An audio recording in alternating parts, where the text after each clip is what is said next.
le peuplement des Antilles sur la base de la traite des nègres a commencé vers 1540. Le IVe siècle, c'est le siècle actuel. C'est le IVe siècle, depuis ce peuplement, c'est un peu, dans l'esprit du roman, le siècle de la conscience pour les Antillais, après les siècles d'obscurité. Mais je dois vous dire que le roman n'aborde pas la question de cette manière abstraite.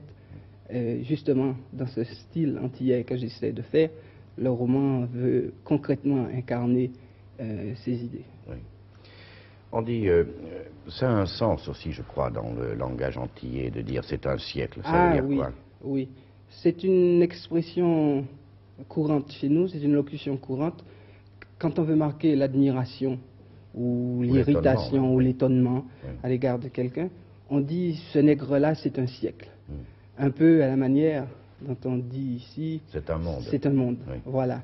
C'est une expression très courante chez nous, qui s'emploie pour toutes les nuances de l'appréciation ou de la dépréciation. Enfin.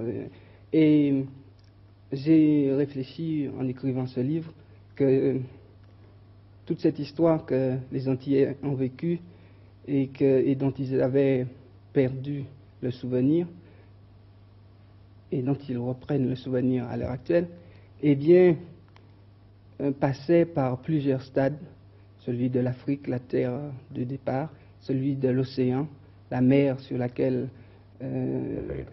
qu'il fallait traverser et dans quelles conditions, celui des plantations où il fallait travailler la canne à sucre, et celui des mornes, où les nègres marrons, ceux qui refusaient, se réfugiaient.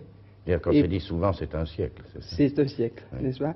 Et ce sont ces 4 siècles-là qui, à mon avis, concrètement, d'une manière imagée toujours, résument le passé antillais.